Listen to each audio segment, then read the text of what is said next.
Hello there, boys and gals. In today's video, as promised, we are going to look at the ability system. This is one of the concepts that was copied almost verbatim from Vagrant Story. And by copying, I mean that there are two types of abilities in the game, combo and defense abilities.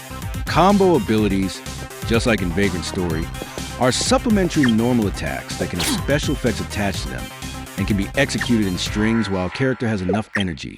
Each consecutive combo action is executed by timing a corresponding input during player's previous attack action. The window for timing the input is predefined and is actually dependent on the game difficulty, which is another upcoming feature. For now, input windows are pretty generous. As for input buttons, I've decided to move away from Vagrant Story's 3-button system, providing player with a lot more configurable input entries. 4 action buttons in the form of confirm, cancel, jump, and attack buttons, both item shortcut buttons, as well as camera switch and reset buttons. All in all, 8 configurable actions for both combos and defense abilities.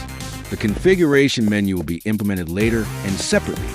So for now, there's just one ability hard-coded into 4 action input slots. Normally, there will be a non-repeat limit in place, forcing player to string different abilities together without one same ability to be repeated twice in a row. But for purpose of this video, this limitation has been lifted. Also, it's worth noting that the combo power and cost scaling formula has been completely recreated from scratch.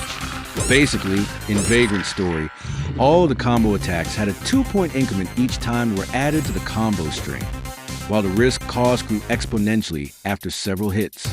In this case, however, there's a curve-based power scaling for combo hits, just as with the cost. The increase starts at around 8 chain entry, and from there both power and cost start growing. The reason for such a change was dictated by a new energy system that replaced the old risk system of Vagrant Story. With a risk meter, it was possible to keep chaining combos even as risk meter hit 100. The whole system worked more like a one big gamble. And, though definitely intriguing, it has several major flaws, with the biggest one being that it's very difficult to upgrade or evolve. Whereas the energy as a concept is simply grasped and is widely accepted by gamers as a concept thanks to its inclusion in games like Dark Souls. For this project, this means that combos cannot be executed infinitely. They are limited by character's energy and can be prolonged as long as character has enough energy for the next move in the sequence, factoring the cost scaling and the cost of the abilities themselves. There aren't any mechanisms that would allow to perform an action if character has only part of the energy for the move.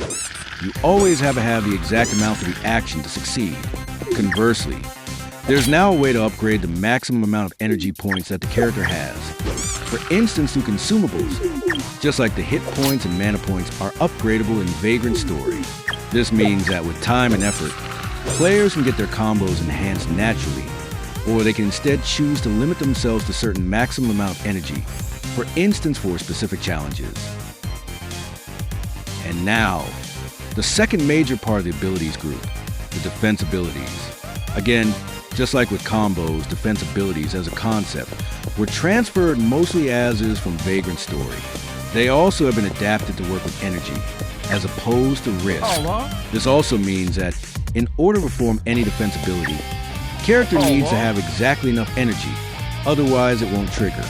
The method to trigger them stayed the same as in Vagrant Story. When an opponent performs action that targets the player has an opportunity to activate an ability of his choice while the ability input window is active.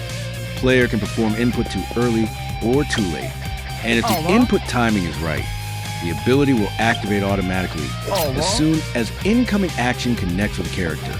At the same time, the visual way of activation differs from the original way in Vagrant Story, where abilities effects only kicked in after the incoming action has been executed and processed against the target. But in this case, the ability activates right before the incoming action, working as a mitigator rather than as after action. As a result, it looks way more natural and is much faster overall. But the most important reason as for why this was done in a new way is a mechanics that was never present in Vagrant Story. That's where the Dark Souls comes in. Ladies and gents, I give you the parry.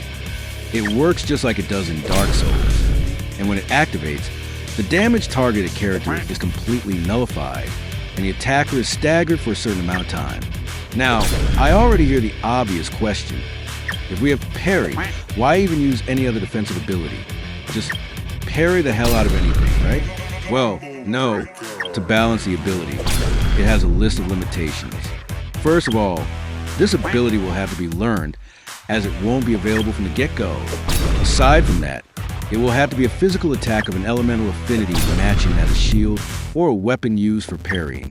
For instance, in this particular case, the incoming action needs to be a non-elemental physical attack. And finally, there's also the matter of only some actions being parryable. For instance, most normal attacks from human-sized enemies will be parryable, while things like special attacks or even normal attacks from huge creatures like golems will be unparryable. There will probably be a magical equivalent to the parry, but for now the plans for it are uncertain. Much like the Dark Souls equivalent never was widely known or clearly defined.